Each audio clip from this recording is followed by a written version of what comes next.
guys they really strongly believe they have a chance. I don't, but.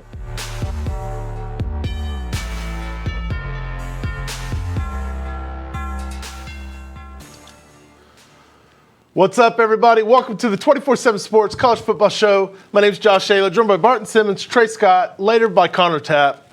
How are we doing today, guys? A lot of talking between those two Texas and LSU teams. Yeah. A lot of talking. You got me fired up. Yeah. About time. You know, first week, not a lot of premier matchups. So now that we're getting a true juggernaut matchup, I'm glad we're getting a little trash talk to go with it. I love week two. Week two's always got the big games, it seems like. So let's go ahead and get started. Real quick, questions, comments.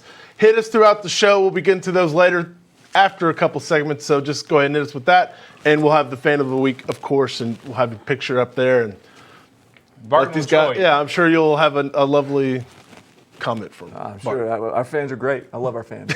Yeah. All right, let's go ahead and get started, guys. All right, so this past weekend was interesting. I guess a couple of fan bases are in disaster mode, as I would probably call it. And let's just go ahead and start there. Like, you just want to just start naming off teams here and just go down the list? Sure. Okay. Let's start with the disaster that took place in Tallahassee. Yes. Yeah. Florida State, they they lost 36-31 to Boise State, had a halftime lead of 31-19 and blew that lead. Fellas, what's going on? Wasn't a good look. It was a pretty good, it was encouraging first half.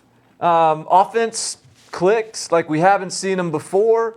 But, I mean, we were in here watching it for the Saturday show, and, I mean, I don't remember what the score was. I feel like maybe Boise State kind of scored to make it 31-26 or something, and or maybe they were driving to score to make it that.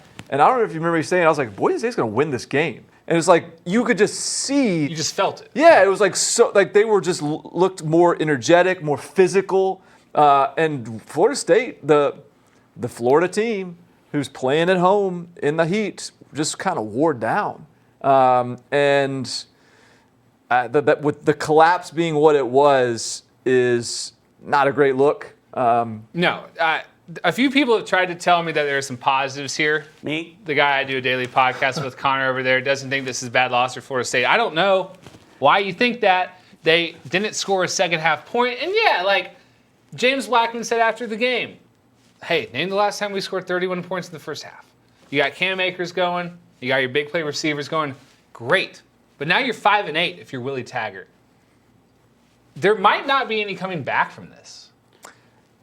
I wouldn't go that far. Okay. Go ahead. Yeah, my defense of Florida State is that 6.87 yards per play is against a pretty good Boise defense, maybe one of in the top half of defenses they'll face all year, being kind of conservative, but average 6.87 yards per play, more than they averaged during any game last season, and that's obviously including the bad second half, and you can't ignore that, but you saw, I think, more excitement and more potential for big playability than you got any reason to think would happen at any point last year. So some things to build on, some negatives too. I mean, really the more negatives on the defensive side of the ball for me coming out of that one. Yeah, and Florida State's defensive coordinator has been talking about how sort of he's put it on himself a little bit. He wasn't aggressive enough defensively. And I think, to me, the reason I don't – going into this game, I think we all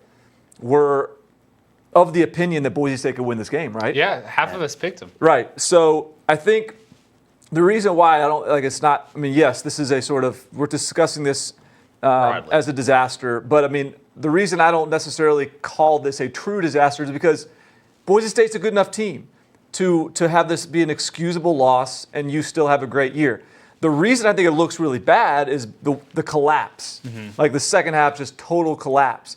If this was a back and forth game that was competitive, first quarter to fourth, that finished 27-24, and with a fourth quarter touchdown to go ahead by Boise State, then all of a sudden we're looking at this and being like, man, what a game between what's going to be two really good teams this year. But I think because they look so bad in the second half, now we're back to questioning Willie Taggart again, and probably for good reason. but I think there's still reason to believe they can bounce back from this. Yeah, I mean, we'll move on, but the collapse is why. Right. 36-31, I mean, you made up the score in the 20s. 36-31's fine. Like, that's a fine loss to a good Boise State team. But when you collapse like that and then you spend the whole week talking about hydration, like, what are we doing here? What are we doing? You're 5-8. We need to see big progress in the next month and a half. Fans don't want to hear about hydration. No. That's not what they want to hear about. All right, let's move on to the next one. South Carolina, 24-20 loss to North Carolina. They also blew a decent lead, I guess, in the fourth quarter. So, guys. So Will Muschamp's 22-18 in year 4. Doesn't look like he's going anywhere. His contract goes through 2024. If they fired him before New Year's Eve, they would owe him $22 million for a buyout. If they fired him after, 18.6. Those are all sky-high buyouts, mind you. Like, recent buyouts of Kevin Sumlin, that was like 12. So, and I'm excited to get our South Carolina guy to chime in here, but as we talk, like, this is a disaster. You could not lose this game. You have the toughest schedule in college football. It is a disaster, and there's really no going up from it.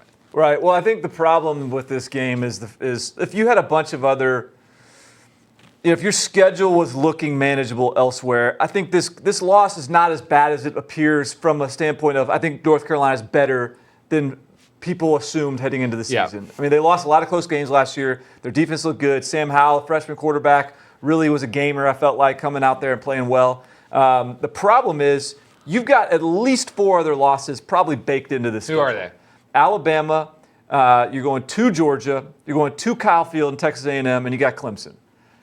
Hard for me to envision any of those 4 going the other way. I think, and so then you have at Missouri, you got a Kentucky team you can't figure out a way to beat. You got Florida.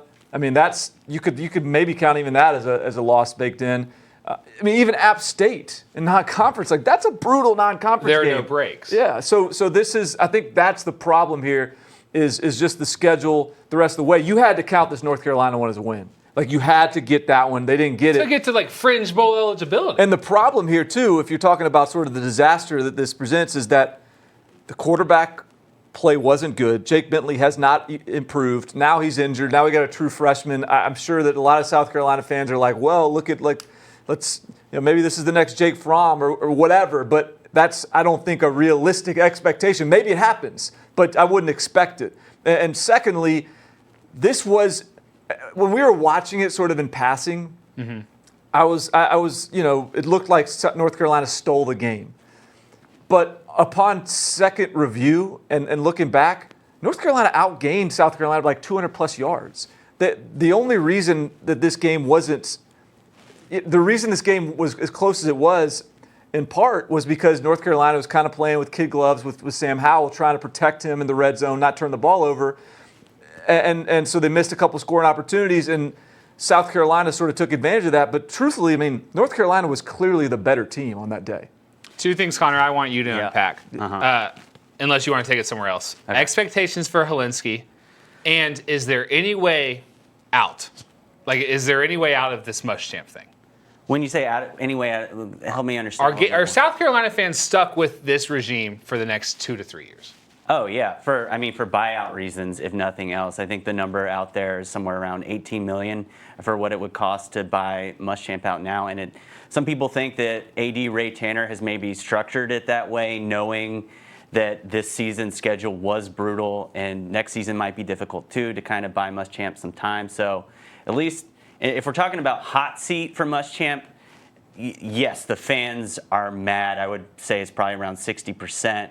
Are to some degree pretty mad. But if you're talking about hot seat from likelihood of losing his job, I don't think there's any chance we see that happening for the reasons I just said. Now, as far as Helinski goes, I hear what Barton's saying, and I don't think, at least for me, I can only speak for myself, that anyone is expecting Helinski to come in immediately and be a savior. It's more that so far the Jake Bentley era has been the Will Muschamp era. So in so many of these late game collapses that we've seen from South Carolina have come, at least in part, from the quarterback position. So just let me get some more dependent variables here for my experiment so I can see how much of this is a Jake Bentley issue and how much of it is a Will Muschamp issue? Yeah, I mean, a new quarterback, a true freshman quarterback, kind of embodies hope, and maybe even it kind of buys you a year sometimes. So, and just in speaking about the quarterback position, as a true freshman, when you look across the landscape of college football, a lot of true freshmen are playing a quarterback right now. Sam Howell had a lot of success against South Carolina. Jaden Daniels had a lot of success in week 1 for Arizona State. Bo Nix went and won a game against Oregon. Help me out. Who else? Hank Bachmeier. Max Dugan looked good. Max Dugan looked good. What's the common denominator among all those quarterbacks? You catch one? Dual threat ability. Mobility. That's not, and that doesn't mean that you have to be a good dual threat quarterback to be successful. But I think when you are a true freshman, you are more likely to find immediate success if you're mobile, because things might not click quite as quickly for you in terms of progression, reading the defense, seeing things clearly. You can sort of escape and make plays with your legs. That's not really an option for Ryan Helinski, and so I think it's going to be interesting to see how he handles. Obviously, he's got a Charleston Southern in the bad sort of one to wade into, but after that, yeah, the schedule's pretty rough, and it's going to be hard for him to, stare down the barrel of the gun, so to speak, with Alabama. All right, let's move on to that disaster about 160 miles east of here, the Tennessee Volunteers. Man, if you're an SEC team not named South Carolina, Tennessee, or Missouri, Josh, like, how much did you love Saturday? Yeah, I liked it. I mean, I'm from a Kentucky fan, yeah. Well, I'll say this also. I'll throw this in here. Big shout out to my guy, Nathan Fuqua. Well, he goes by Nate. He's the defensive coordinator of Georgia State. He was my childhood friend growing up here until we both moved. You never told us this. Yeah. Wow. You had a little inside info you could have used. Yeah. So 38-0. 38-30, I'm right. sorry. Yeah. Was anyone surprised at Georgia State? Was Nate? I haven't really talked to him. You weren't that surprised. I was surprised that Georgia State beat them. I think what you're getting at is I did stop by Tennessee preseason, and the joke in the office is whenever I go visit a school, I come back and like brainwashed. I'm like brainwashed to think this team's gonna be really good. And you didn't hear a peep out of me after that trip, because I didn't leave injected with enthusiasm. Not that they're not optimistic over there, but just in terms of actually watching them, I didn't feel like they were there yet. And particularly, I think, surprisingly so on defense, which we saw that against Georgia State. The offense wasn't great either. But I think defensively, it's going to take longer than I expected. Now, they played a lot of true freshmen. That's a silver lining. Henry To'oTo'o played well. That's a silver lining at linebacker. But ultimately, there is really no reasonable excuse. There's no explanation. I think probably what happened here is they chalked this coaching staff probably chalked this up to a win. They had their sights set on BYU, understanding that was going to be a really difficult week 2 game, and they thought they could just vanilla game plan this thing and get through Georgia State, and they couldn't. They're not good enough for that yet, and they got burned. This is way too early to start talking about this. He's absolutely not going to lose his job, and I still believe Jeremy Pruitt's the right guy in Knoxville. But fans are starting to say, uh-oh. You know, he was the 6th or 7th choice in that ridiculous coaching search a long time ago. His buyout's 11.7. Tennessee is already paying so much for buyouts right now. They're still paying Butch Jones, still paying John Curry. Jeremy Pruitt's not going to lose his job, but the sense of angst, I don't even know if it's angst or it's like just depression. It's like, this is, like, they didn't fill up Neyland Stadium. I mean, it's a bad loss. It's a really bad loss. Yeah. I agree with Barton. Like, how much, like, I just don't think they got up for the game at all. Like, I know that. I hope that's it. I mean, that's I feel like it's making an excuse for them, but, like, yeah, like, look at the line of this BYU game. This BYU team actually hung with Utah. And Tennessee's favored. Yeah, and Tennessee's like a 3.5-point favorite. So that tells you, what does that tell you? Vegas likes Tennessee's chances. I still think they can be a decent team. I really do. Here's the problem. When was the last game Tennessee got up for? You know what I mean? Well, let's go back last year. Game they last beat year. Kentucky. That was the last game they got up for. Because the game before that, they messed around with Charlotte 14-3. After that Kentucky game, they lost 50-17 to Missouri, and then they lost 38-13 to Vanderbilt for a bowl. Now they're coming in 38-30. They lose to Georgia State. So they're going on 3 straight games now where they haven't been engaged. They haven't looked like the team that wanted it more. At what point does this team wake up and decide you got to want to win the game? And I do think, like, one of my takeaways from this Tennessee program is that the incoming freshmen, I think, are high football character guys. That was like the exact opposite of what you got with the Butch Jones roster. So I think there will come a time when those guys become the leaders of the team and things will start to shift. But we're not there, obviously, and it could be a really long year. All right, move on to the West Coast, Southern Cal. They had a 31-23 win over Fresno State, but quarterback JT Daniels went down with a knee injury. How bad is this for Clay? Yeah, I mean, he's BYU, Utah, Washington, Notre Dame are up next for USC, which is going to have to start a true freshman quarterback, Keaton Slovis. We thought Graham Harrell was the only thing that could save Clay Helton. And now he's got a true freshman quarterback.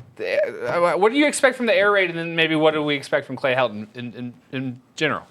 Well, so first of all, Keaton Slovis as a high schooler was not somebody that I haven't seen him a lot. I don't have a good feel for his game necessarily. I was familiar with him, but I was a little bit surprised to see him beat out Jack Sears, Matt Fink, and those guys for the backup quarterback job. That said, here we are looking at this game, and you got a true freshman at quarterback in a new offense, and you're playing a Stanford team that even if they are playing Davis Mills, even if KJ Costello is injured, then that's a guy that has been in that system, is highly regarded within the Stanford program, and I really think this brutal early slate now, I mean, hey, because we were already worried about maybe JT Daniels gets hurt in the back end of the schedule, then we're not, like, we've already gotten through that, like, murderer's row. So this is bad news. Percent chance that Clay Helton survives? I think less than 50. Oh yeah. I mean, I'm thinking like 25. Sounds about right. Now, it's bad that we look at USC and as we look at their schedule and we just assume. So these are 4 tough games. I mean, like, they have as much talent. They have more talent than any of the teams on this schedule. They should at least be splitting this. But I can't find someone who thinks they're going to split BYU, Utah, Washington, Notre Dame. But here's the thing is, yes, they have more talent than anyone on the schedule, and I believe in that. But talent is less important. Talent, in like the traditional sense, is less important when you're talking about line of scrimmage. And they get beat up on the line of scrimmage all the time. They're never tougher than anyone they play, and you got to be tough to get through this gauntlet. So the astute viewer at home might have noticed that BYU's name has already come up twice today, talking about Tennessee this weekend and USC's challenge after this weekend. And I just wanted to quickly point out the insanely big role that BYU could end up playing, depending on how good they are, in shaping some of these disaster scenarios earlier in the season here. In week 1, Utah was going into Provo, kind of a low-key disaster scenario. If Utah loses that game, maybe the Pac-12's playoff hopes are in trouble. Utah, of course, ends up pulling away in that one and looking pretty good doing it. Then they're at Tennessee this weekend, then USC. Then BYU gets another crack at a Pac-12 playoff hopeful when Washington comes to Provo. And then BYU might have a chance to play spoiler to an undefeated Boise State team in mid-October when Boise State comes again to Provo. So I don't know how good BYU is right now. Kind of tough to get a good read on them playing against a very good Utah defense in week 1. But you know, this has the potential to be a big resume item for some Pac-12 teams in Boise State, or not, or they could just end up playing spoiler and getting some people fired. That's super interesting. And then when I look at it in the BYU sense, man, they have a gauntlet. And by the time they play Washington or Boise State, maybe they've been beaten up. This kind of reminds me, Connor, a few years ago, gosh, I think it was 2015, BYU, I think they beat Nebraska. They kind of had some like playoff, I mean, it was week 3, but we're like, it's BYU, like they could do this. They have a really tough schedule. But they could get Tennessee and they could get USC, and then I wonder if they kind of run out of gas. Well, but like this is a classic like preseason. Yeah, we look at BYU slate and you see, oh, Utah at Tennessee, oh, Neyland Stadium, USC, Washington. Yeah. All right, well, what if is it hard to believe USC goes 5-7 this year? No. It's not. Is it hard to believe that Tennessee goes 4-8 this year? No. No. And so what if we get to the back end and BYU has split, lost to Utah, lost to Washington, beat Tennessee and USC, and we look back in week 12 and we're like, man, that early gauntlet wasn't that much of a gauntlet. BYU is just better than those teams. So I think it's going to be really interesting, like how we look back at this stretch of this BYU early quadrant of the schedule and sort of reflect on it. All right, guys, do you see any impending disasters coming up? So there are two big games this weekend, and I think you could draw out a disaster scenario for both of them. We'll start with the one. Barton, we're going to be at both of these games. We are. Not together, but I'll be in Death Valley. Yes. You'll be in Austin. I'll be on my couch. You'll be on your couch with Nate. Barton, if Clemson loses to Texas A&M, and they're like a 19-point favorite, so I don't see this happening. But if Clemson does lose to A&M, can Clemson still make the college football playoff? I don't think so. Ooh, really? I don't know. Like, what do you think? Interesting. Here's my theory. No, here's my theory. Here's what I'm wrestling with in this question. Is it better for Clemson to lose to Texas A&M, or is it better for them to lose like an inexplicable NC State game when NC State is 6-6 or 6-5 or something? Yeah. In some ways, I think you would rather, if you're Clemson, beat Texas A&M, go on and watch Texas A&M go have a great year and be 9-3, or even a strong 8-4, and then you're like, I got this resume win over the SEC. When in reality is if we're saying Clemson has three actual difficult games on the schedule, Syracuse, and they lose A&M, one of them, South Carolina, yeah. then I feel like that is an indictment on Clemson being able to get up for a big game. Well, let me play devil's advocate for you, too. The committee has shown us we've got two circumstances. One, the eye test. Say what you want about the committee. They're going to put the best four teams in the college football playoff. Yes. Assuming that Clemson, if it does lose to A&M, is still the Clemson we know, and they go on to do Clemson things, I think the committee is going to have a hard time keeping Clemson out of the playoff like they did with Alabama in 2017. And here's where you say, well, what about Clemson's strength of schedule? The ACC is bad. That's what we think right now. What if Louisville becomes good? What if North Carolina becomes good? Second, Virginia could become good too. Alabama's strength of schedule in 2017 was 34. It's not like the Crimson Tide played a top 10 slate and pounded them. The second thing I'm going to say is that the committee, I think they care more about bad losses than good wins.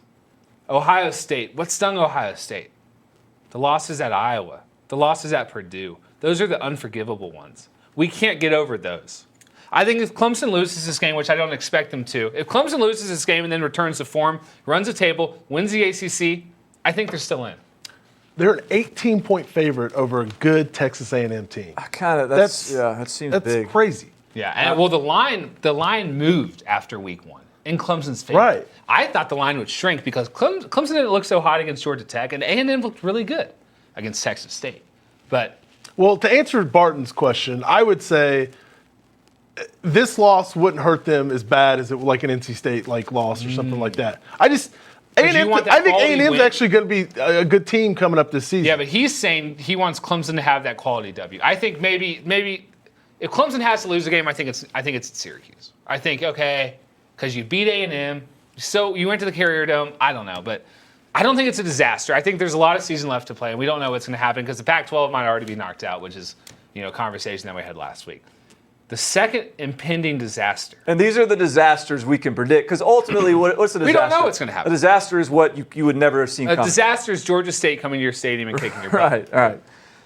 But what's your other predictable disaster? All right. The loser of this Texas-LSU showdown that's got a lot of salt to it is going to lose their absolute mind. This is a game that you just lemon pucker it up if you lose, because both teams have talked a lot of trash. Both teams have a lot on the line. Both teams are top 10 teams, playoff hopefuls, conference hopefuls, and you lose this game in week 2, and your season kind of takes a little bit of a dud because if you're LSU, you still got a really tough schedule. If you're Texas, you still got a really tough schedule because you're probably going to play Oklahoma twice. And yeah, I guess I'll say it. As a Texas guy, I'm starting to kind of wish they didn't schedule this one because losing this is going to be a little bit miserable. Okay, I guess. This is more from a pride standpoint. Right. Yeah. I think, I mean, but from Texas's standpoint, isn't this a very, this is, especially given now, the line is up to almost 7. Don't give me, yeah. I mean, now this is like a very defensible loss. Tom Herman in his Monday press conference mentioned the expectations at Texas, they want to win the Big 12 this year. And I wonder if that's not him kind of lowering the bar a bit. I feel like the stakes are a little higher for LSU because the expectations are a little higher. Because I think LSU feels like, and they do. I mean, they have a roster that's national championship caliber. And so if you got a national championship caliber roster, then you got to win these kind of games. And I think also with the whole angle of Tom Herman, they tried to hire Tom Herman, and they ended up with Ed Ogeron. And if Coach O gets out-coached by Tom Herman, I feel like that's going to be the most bitter pill to swallow of all. With LSU fans knowing, man, look at how we can recruit. And imagine if we just had the coach on the other side that beat us with a roster that wasn't quite as good. And I'm not trying to say Texas has a good roster too. Right. But Both LSU are top 10 in talent. LSU is clearly a better roster. LSU's a tier above. I think. Elite talent everywhere. NFL draft picks everywhere. And Texas is walking wounded a little bit. Is now a time to bring up the bet that's shook the office all summer? Do you want to bring that up? So I'll set the stage of this bet. You're so good at this. These two guys here. Early in the summer, Trey. Oh, this is like February. Yeah, This was back in February. So the early lines for the big games of the year come out, and the early line on the LSU Texas game was what, 7 to start? I found a line that I Or thought it was like- I thought I think it was like 8 7. or something. No, it was like 8, and I thought it was this bunk, like they made it in Lake Tahoe or something, like not a real Vegas line. And so I think, correct me if I'm wrong here, but as the summer or as the off-season approached, that line trickled down a little bit. Oh, yeah, and it was- got down to like what, 3? Barton, it was Texas -1 like 3 weeks ago. No, but I'm talking about Oh. when this bet was made. Yes. It had gotten down to like Texas minus or LSU It minus was 3. squarely LSU -3 across the board. Everyone said LSU -3. And so Trey kind of gets in Josh a little bit, goads him, pokes and prods at him. This is the guy He's that's the guy about to to get. go to the World Series of Poker, big gambling guy, and Trey thinks that he suckered him into this trap, and Josh takes LSU -7. Which is at that point a line that doesn't even exist. Right. Right. At that point, he is basically handing Trey 4 points just for the heck of it. And this is typically a $20 bet office. Bet, yeah. $100 on this one. I don't know where the $100 came from, but $100 got laid down on this one. I don't want to divulge. I'm just, for me, I knew I was going to win this bet because it wasn't a real line, and I thought it'd be funny for Josh to have to explain to his wife why he's laundering $100. Because for me, I just Venmo Josh $100 and don't have to ask anyone about it. Josh has to clear a lot of hurdles with that. But now, So Josh is taking a lot of heat for taking a 7-point line that he didn't have to take, and now here we are. And basically, Vegas is agreeing with Josh. That And this he's needs to flush be with at 7. cash. And he's got $22,000 yeah. just to spin So after his big World Series of Poker win. it's, smart guys don't always finish first. And I've kind of learned that with this bet. It could get worse for Trey still because, according to Raymond Smith, Trey's Longhorn credentials or privileges are revoked for going to Clemson A&M instead of. That is very true. That's I'm a pretty. taking the dad to Texas OU in a month, so I don't really want to hear it. Yeah. Are you even going to watch Texas LSU? Clemson ends at like 7 and Texas starts at 7:30. So, anyway, that's my disaster. I've got a lot of disasters happening. I got to owe you $100, maybe. I've got to maybe miss the start of the Texas game. So you want to talk about? Well, you've been walking around the whole office playing the whole negativity Yeah, game. well, Texas, we'll see what happens Texas in the doesn't picks. have a We'll see what shot. happens in the picks. Yeah, exactly. Yeah. All right, let's talk about some teams that averted disaster this past weekend. Let's start with Notre Dame, 35-17 win over Louisville. The game was tied, at halftime, 14? Or they pulled away. Notre Dame pulled away later on. This is a close game in the fourth quarter. And I would argue, Louisville had some turnovers. Louisville had a trick play this close to connecting for a touchdown, and then they kicked a field goal. Notre Dame has a lot of plugs to fill if they want to make the college football playoff, which I would argue are their expectations. Agreed. You just gave up 250 yards to Louisville on the ground. Yeah. Louisville's got a good rushing attack. They got Georgia in 3 weeks. I don't doubt that. I'm not disagreeing with anything you just said. I think the encouraging thing, because this is a disaster averted, and I think they didn't sort of survive. They were better than Louisville and made adjustments. Like those first 2 drives, Louisville was like running down Notre Dame's throat. Yep. They made adjustments. Louisville scored 3 points the rest of the game. There were some turnovers, sloppy ball handling. I get it. I think Ian Book didn't look great. You'd like for him to look better. No. So there are some holes that need to plug. The linebackers need to get better. The quarterback needs to get better. But again, I think Louisville is actually going to be a lot better than people realize this year. I think so too. How about Michigan, 40-21 winner over MTSU? So that's fine. It was 10-7 after the first quarter, though. Shea Patterson's yards per attempt was 7. So that's the new offense?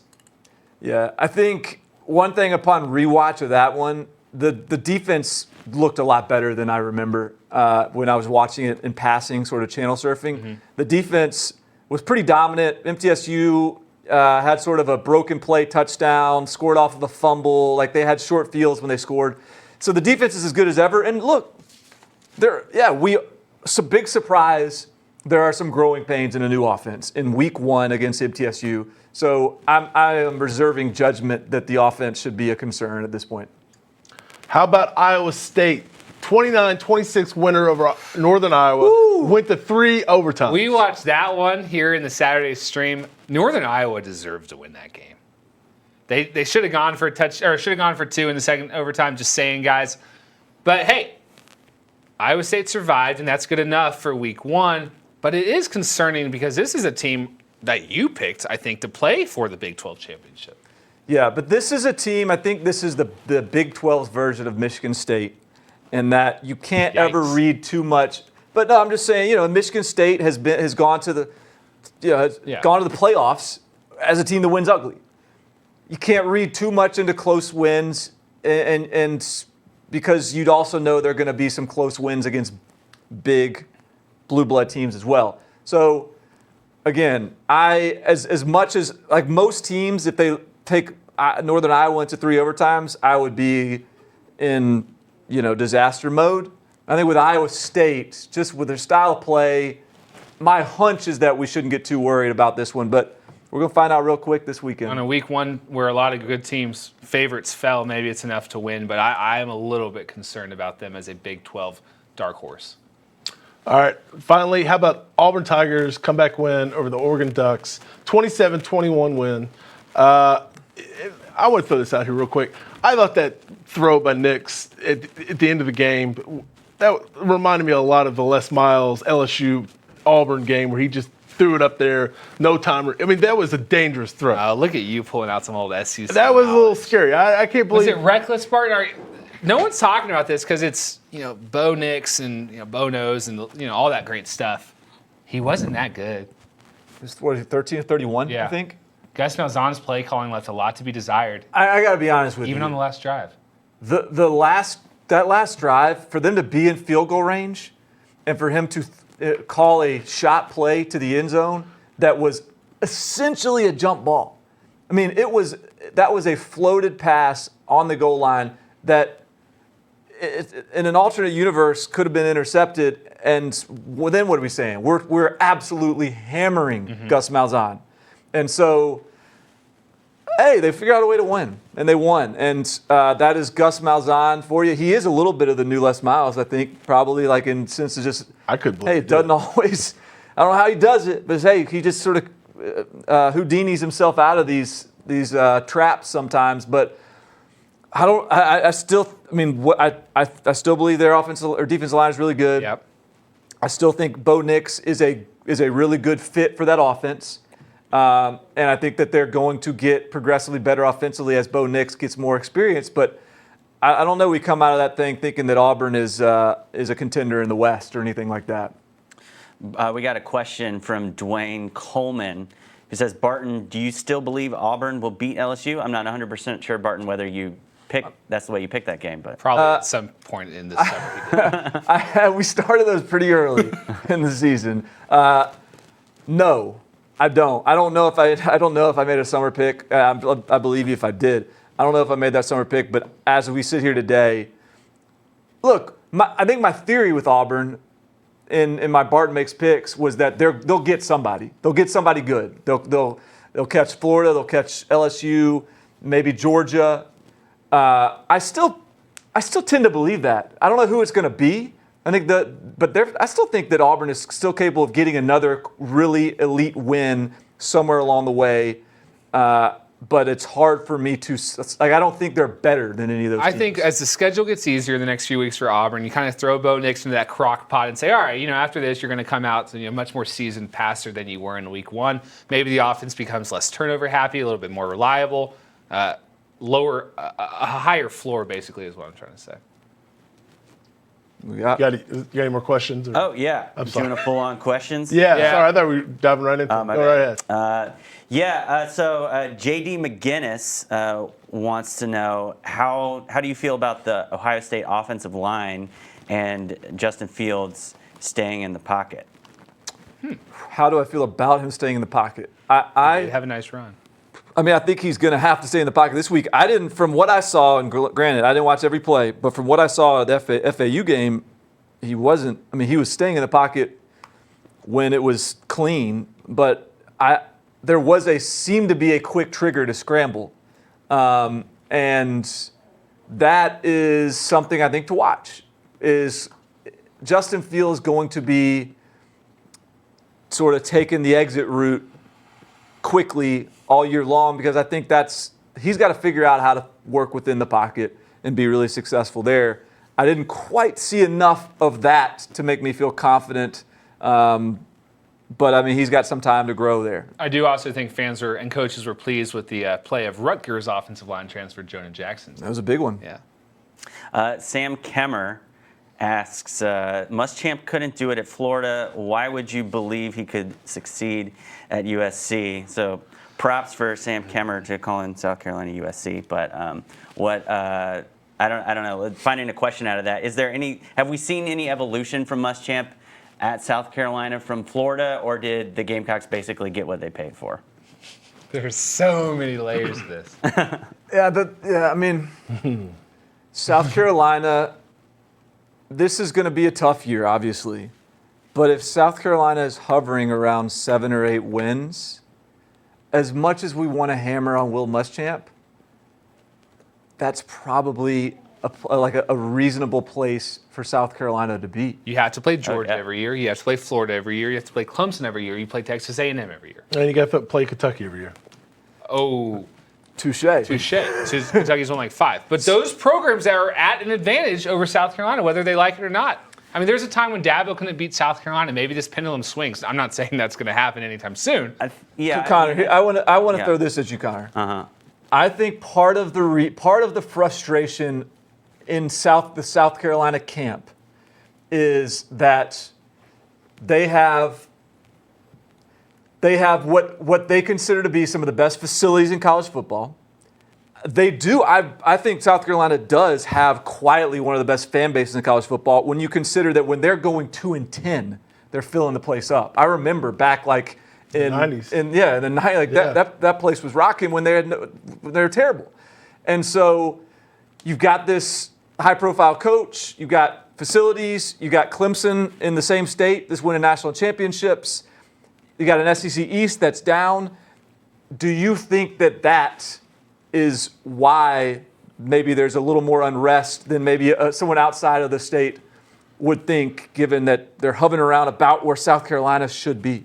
Yeah, I think that's all of those things have to be contributing factors. Maybe the Clemson thing more so than any. And, if you're South Carolina of a South Carolina fan for any length of time, like going 7-5 is at some point something you've been pretty used to. I think another thing, in addition to those, is that just they have not been fun games to watch. Like, I can go 7-5, and if we're throwing it around the park and having a good time and playing exciting games, then okay, I can find a way around those 5 losses in my emotional schedule, I guess. But like, to just kind of get out to these 20-9 leads like they do against UNC, and then just try to sit on the football for a quarter, and then inevitably have that go bad. And we've just seen this story play out so many times. I think that's feeding into the frustration too.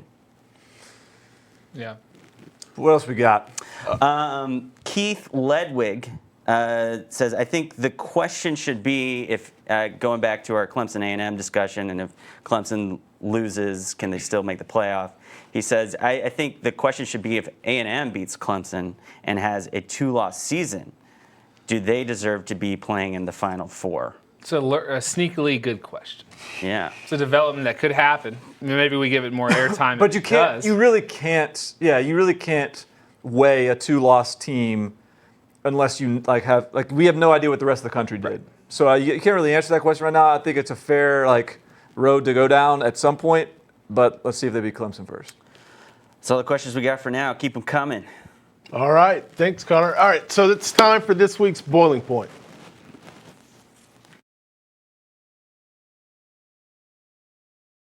Hello everyone, and welcome to Boiling Point, where we put our publishers to the test by asking a few pointed questions. With number 6 LSU visiting number 10 Texas this weekend, tensions are running high in Austin. With me today to break down the bulletin board material and quarterback matchup is Chip Brown of Horns 247. Chip, LSU's Kaylavon Chason doesn't believe Texas has a chance in this one, partly because he says Sam Ehlinger does more with his legs than his arm. Whenever people bring up Ehlinger's Heisman potential, they mention the 16 rushing touchdowns he scored last year. So, doesn't Chason have a point?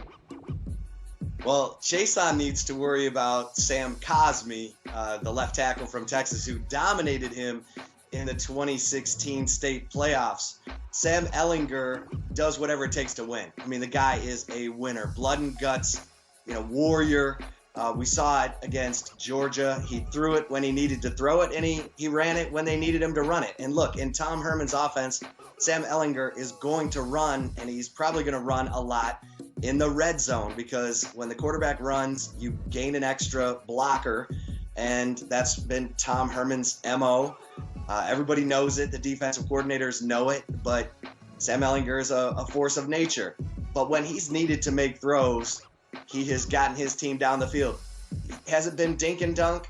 Yeah, it's been dink and dunk, but that was ball control last year, because they had to carry a defense last year that kind of lost its identity under Todd Orlando. Texas fans are hoping that defense found its identity in the opener against Louisiana Tech. But Sam Ehlinger, he gets it done. He just finds a way to win. Chip, what about the other quarterback who will be in town this weekend? Joe Burrow is a senior signal caller leading a totally revamped offense orchestrated by new passing game coordinator Joe Brady, who joined LSU this offseason by way of the New Orleans Saints. Is there any fear in Austin that Burrow, not Ehlinger, will be the best quarterback on the field this Saturday? Yeah, I think Joe Burrow is underrated. I mean, Joe Burrow is a lot like Sam Ehlinger, and I think we've heard that from Tom Herman. That's what I've been saying for the entire offseason. The guy in the Fiesta Bowl took that shot from Central Florida, looked like he was going to be knocked out of the game, came back in, and threw 2 more touchdown passes. But we have a small sample size of this new offense. Now, up-tempo, spread, RPO, Texas sees this all the time in the Big 12, so it should not come as a shock to the system. Plus, Texas runs an offense similar to that, and this Texas defense has seen that in practice every day, throughout fall camp and leading up to this game. So, look, both of these guys are going to give it everything they've got. They're going to run when they need to run. They're going to take shots. I think it's going to be an unbelievable matchup. Sam Ehlinger at home, I think we're going to see the best of Sam Ehlinger. And Joe Burrow, look, he's a veteran. He was recruited by Tom Herman at Ohio State. Tom Herman said it. Look, this kid is highly capable of doing everything that needs to be done. But again, Sam Ehlinger in Austin, a little more disrespect coming from Kaylavon Chason. Sam Ehlinger is going to be hard to beat. Chip, thank you so much for stopping by. We'll see who comes out on top this Saturday, Texas or LSU. In the meantime, make sure you're following Chip on Twitter and reading his work over at Horns 247. All right. Trey, do you want to go ahead and set up this next part? Yeah, this is probably going to become my favorite part of the show. This is Josh's big bet. Long story short, Josh went to the World Series of Poker, won $22,000, and has money to burn. So every week, he is putting a bet of $22,000 in on a bet that he does not know of. So we're going to pass you this envelope. He's required to put 22 grand in. Yeah. He is currently let's go sitting ahead. at his You want to like tout your his I want stack. the stat. His stack is at 66 grand right now. He's won 2 bets. And Kentucky minus 12 against Toledo, and Louisville plus 20.5 for Notre Dame. You crushed Resisted it. temptation on that second one there. Yeah. showing some good restraint, not just being a homer, picking Louisville. And so now that stack's piling up. And you know what? Hey, I tell you what, Josh, a little wrinkle here. Anytime you want, you can go all in. At any point during the season, you can go. Oh, so I could put my 66? You can put 66 grand in if you want to. If you love this bet. If you love this bet. Okay. But right now, you're required to put at least 22 grand in. Okay. All right?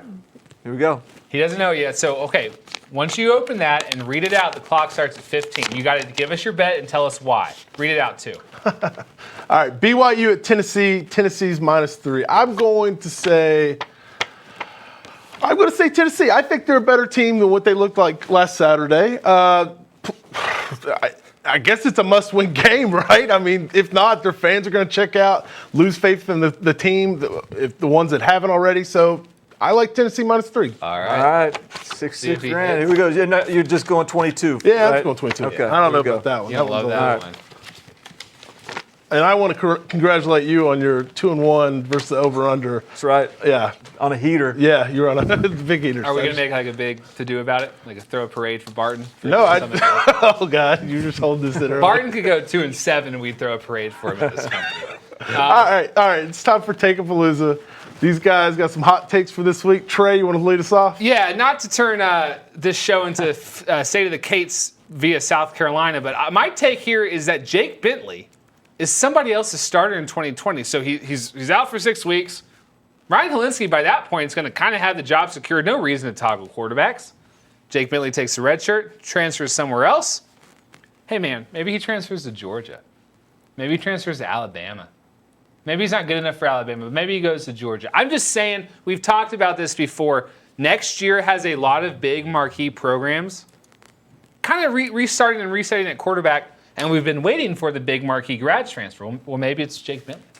So that is there's a little side bet in that take that Ryan Helinski is going to be pretty good, because you're basically saying that he's not going to be able to get his job back. So in 6 games, mid-October, does Jake Bentley come back for a season that is probably going off the rails? The fans probably already want the true freshman quarterback playing anyway. I think maybe Jake Bentley just takes the red shirt. Nothing to play for by October. Okay. Are you ready for mine? Yes. Okay. And by the way, 1-0 in my Takeapaloozas. Mountain West did win at least 2 games last week. I think they won like 4. Yeah. So I'm 0-1. So there we go.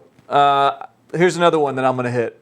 Spencer Sanders. I don't know if you're familiar with who this guy is, because you might not have watched Oklahoma State play Oregon State on Friday night last weekend.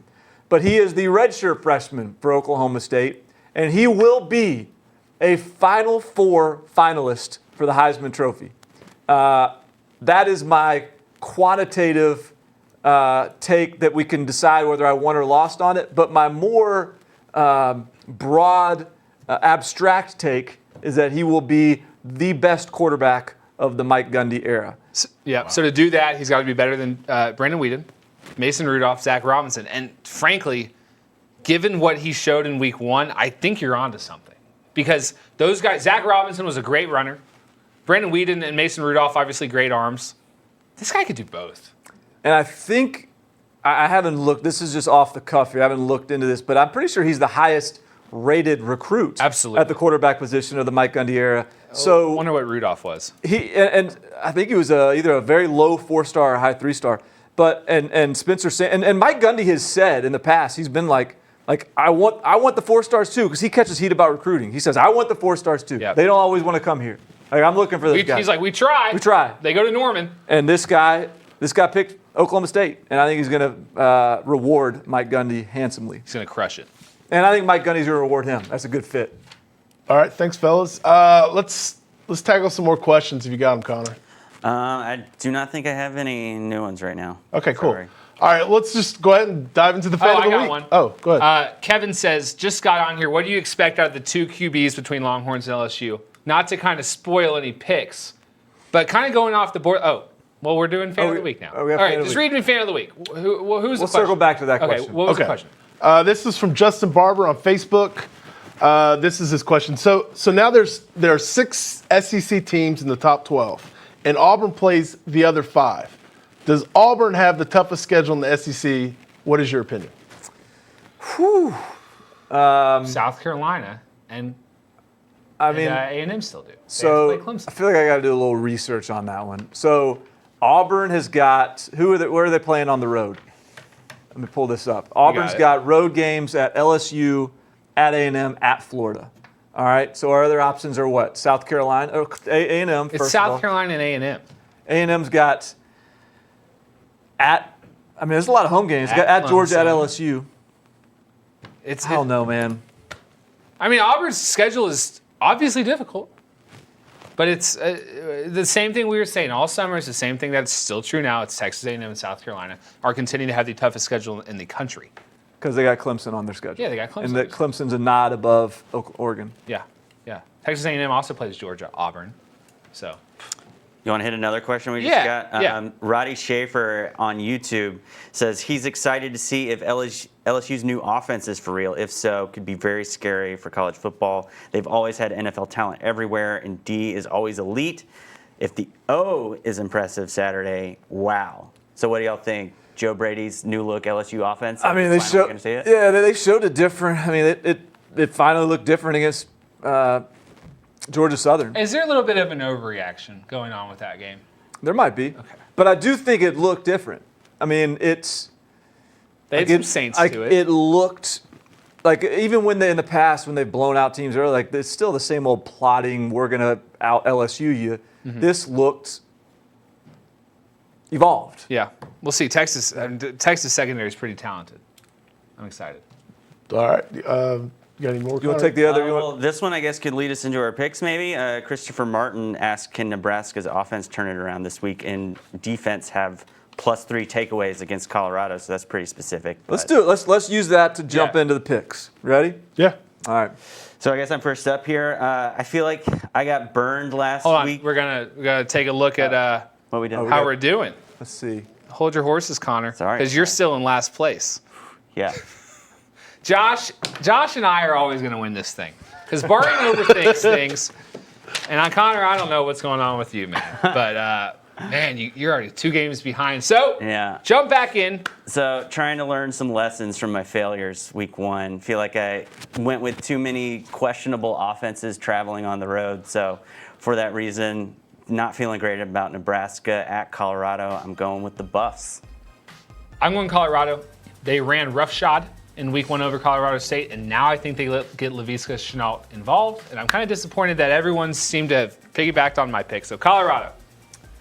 No one's piggybacked on your picks. I am taking Colorado. It has absolutely nothing to do with who you're taking. I just believe that a lesson that I learned from week 1, and we'll see if that's too small of a sample size to take this lesson away, but projecting a team to be improved because you believe in what they've done behind the scenes as a coaching staff is probably a little presumptuous.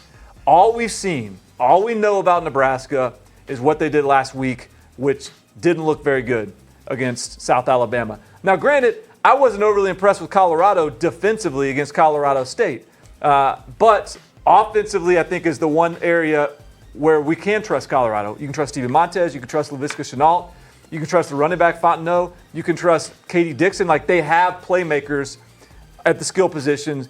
I think there's going to be a lot of points scored. I think it's going to be a high-scoring game. But I just think home team, Colorado, everyone's counting them out because of the Nebraska train. I'm going to go Colorado. Guys, I am shocked that you two didn't pick Nebraska. Let me go ahead and just set this up real quick. I sit in between you two in the office, and I hear who they love. Nobody loves Scott Frost more than these two.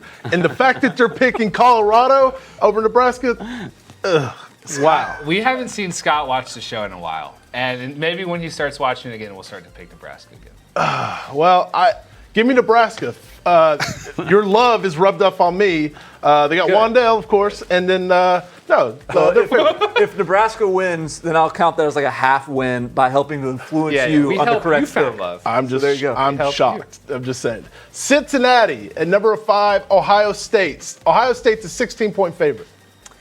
Yeah, I know people are always looking for that kind of sleepy game where Ohio State's going to get caught off guard and lose a stunner, but I don't think this one is it. I think Ohio State knows Cincinnati's thinking about this as their Super Bowl, and they'll be ready. Ohio State wins. I got Ohio State. I like what I saw in week 1. I think they play all 4 quarters this time. Buckeyes. I think this could be close. Cincinnati, I really think, is a top 25 caliber team. I think that they dominated UCLA last week, but there's just too much talent on the Ohio State side, so I'm going to pick Ohio State. Ohio State, too much. I agree. Vanderbilt at Purdue. Purdue is a 7-point favorite. Yeah, don't like the 1-2 punch of having to go up against the physicality of Georgia and then travel, so I'm going with Purdue. I'm also going Purdue. I was really disappointed in week 1. I gave them no shot to beat Nevada. I was wrong about that. Nevada. Every season I kind of have a word I have to work on. Last year was Clemson and Felipe Franks. This year it's the what? Nevada. I'm going Purdue. Yeah, I kind of like what Kyle. Why does this keep on doing this? Barton does not know how to use technology. Kind of like what Kyle. I do think Connor has something on that in terms of the physicality of that game against Georgia. I do think Vanderbilt's equipped to beat Purdue because it's really the trenches where Vanderbilt is a little bit struggles. They're better on the skill spots. But this is the Tyler Trent game. There's going to be an emotionally charged atmosphere at Purdue. I think the number's too big, 7. I would take Vanderbilt to cover the spread, but I think Purdue figures out a way to win. See, I feel like Vanderbilt can be like a really decent team, but it's hard to get a read against them, watching them against Georgia the other night. And plus, I was flipping back and forth between the Oregon and Auburn game. So I think they can. I think they'll cover the spread, but I do like Purdue to win this game. You're such an SEC purist. I'm surprised you didn't just rock Georgia Vandy all night. Well, I mean, Auburn was on too. I get the Pac-12. I was trying to watch the LSU game as well, so there you go. Where are we at? BYU at Tennessee, like we talked about earlier. Tennessee's a 3-point favorite. Connor? Yeah, as I said earlier, I kind of don't totally know what to make of BYU right now, at least their offense, after seeing them go against a very good Utah defense. But I think Tennessee's just got to do this, and if they don't, then they've got some real big questions. So for now, I'm putting some faith in Jeremy Pruitt and company and going with the Vols. You're falling into the trap that I fell into every single week last year with Florida State. Tennessee doesn't have to do anything. And what do you mean we don't know much about BYU? They're fine. We do know something about Tennessee. They're not very good. I'm going BYU. I'm not going to get suckered into this one. Yeah, once again, I am trusting what I know. Right. And what I know here is that BYU is a pretty good football team. I don't know if Tennessee's a pretty good football team. In fact, all I've learned is that they're probably not a pretty good football team. They couldn't handle Dan Ellington. Zach Wilson is no drop-off from there as far as a mobile quarterback with athleticism. Yes, Tennessee could absolutely win this game. I could see it happening, but I'm going to make them prove me wrong here. I'm just going with the team that looks better, BYU. We already dived into what I was saying, Tennessee. But Tennessee loses this one. Talk radio around here will be can't miss radio. You're going to love it. Yes, entertaining. Miami, 5.5-point favorite at North Carolina. Yeah, I think people are maybe getting a little too down on Miami and a little too high on North Carolina. Miami's had a little bit longer to prepare for this one. I'm going with the Canes. I'm excited to see Miami. I kind of liked what I saw in week 1 against Florida. I was tempted for North Carolina here, but Miami. Yeah, the bye week helps. They're going to have a lot of time to prepare. I think that defensive line is going to I think create some issues that maybe South Carolina didn't with Sam Howell, the true freshman quarterback. And I still think there's going to be, like, we went pretty much without the true freshman mistake at quarterback. That might pop up this week. I like Miami, though this feels like a game North Carolina could win again and surprise some people. But my pick is Miami. It wouldn't shock me to see North Carolina win this game, but I'm picking Miami as well. So Manny Diaz versus Mac Brown. Mac Brown just beat his former DC, Will Muschamp. Thank you. Number 23, Stanford at USC. Ooh. Yeah, a lot of injuries for, well, both of these teams really, but I think the Stanford injuries to Walker Little and oh gosh, I'm blanking. KJ Costello are, I think, going to be a little bit more significant, so I'm going to go with USC here. Interesting. So USC is already down at quarterback. Even if Stanford's down KJ Costello, they've still got Davis Mills, former 5-star. That's why I'm going Stanford. I mean, my issue with USC is less about the quarterback, more about the line of scrimmage. One thing I feel very certain about with these two teams is that Stanford is tougher and more physical, even without Walker Little. And I know their offensive line wasn't overly physical last year, but I just think the culture is better to win a close game that probably is a little more low scoring than it would have been a couple weeks ago. I'm picking Stanford because I think they're better. I am worried about the quarterback situation, so give me Stanford. Even though, like, by the way, that beat that Northwestern took, that fumble, I had Northwestern plus 6.5, by the way, so that was awful. But you go to the World Series of Poker, you're dropping money on it. Yeah. Cal at number 14, Washington. Washington's a 14-point favorite. Yeah, I was really impressed with how Jacob Eason looked against week one, admittedly against an FCS opponent, but I think the Huskies are comfortable here. Yeah, I love what I saw from Eason. I think he's ready to go against one of the nation's best secondaries. It's a great test. I think we're going to find out if Washington is a playoff contender in this game. I don't even think it has to be a blowout, but I think that the offense has to look good, and if they look good against that secondary, that means a lot. No confidence in Cal's offense. That's a horrible offense. They won't be able to score enough, so Washington wins. I'm going to take Washington. Too much. Army at number 7, Michigan. Michigan is a 22.5-point favorite. Yeah, I mean, picking the spread here could be interesting, but straight up, Michigan's going to lose to Army in the big house. My big thing to watch, maybe they could. Army took Oklahoma to a close one last year. Big thing to watch for Michigan, who I'm picking, is the health of Donovan Peoples-Jones. Does he come back and play this game? They're going to need him soon. Michigan wins. Michigan wins big. Really? Yeah. Yes, Army almost beat Oklahoma last year. That's because Oklahoma can't stop the run. And so Oklahoma gave up these 10-minute drives. They scored every time they had the ball, but Army just didn't give them the ball very much. This is a Michigan team that can stop the run. This is a Michigan defensive staff that's been preparing for this game all summer. I think Michigan wins and wins big. I think Michigan wins big as well. I know they struggled last week against MTSU. Like them a lot here. Give me Michigan. Number 6, LSU. Maybe the game of the night. 6-point favorite at the Texas Longhorns. Connor. Yeah, I mean, this one's tough. I think LSU's maybe just a little bit more well-rounded and more complete, 1 year ahead of schedule from where Texas is. I'm going with the Tigers. Tom Herman in Austin is 8-2-1 against the spread as an underdog. 5 outright wins. Everyone's talking about LSU as his touchdown favorite. Texas was a 12-point underdog to Georgia in the Sugar Bowl and won. Texas was a 12-point underdog to Oklahoma last year in October and won. You're worried about Texas's running back situation? Tom Herman won a national championship with a third-string quarterback. I am stunned at the lack of Texas optimism, not only in this office, and I'm looking at you, and I'm disappointed in you too, but really everywhere. I've heard this before. I got my dad texting me. He's all worried about it. Come on. This is how we got. Texas is going to win. This is what Tom Herman does. Texas wins. This is how we got into the bet in the first place. It's Spartan's turn to pick. This is an emotional response, okay? I'm going to speak not from emotion, but from logic. The logic tells me that when you're more athletic and when you're more talented, you're going to win the game. And I think that the line has crept up a little bit too high. I think that it could be a 4-point, 3-point game, a close game. I think it's going to be a game that Sam Ehlinger controls for much of it with his run. But look, they do have limited options at the running back position. They are young and inexperienced on defense. LSU does look like they have gotten to a point where they can absolutely flex and use the strength of their roster, which is talent at the skill positions everywhere. I think LSU is that good that they should be a national title contender. They show it by beating Texas.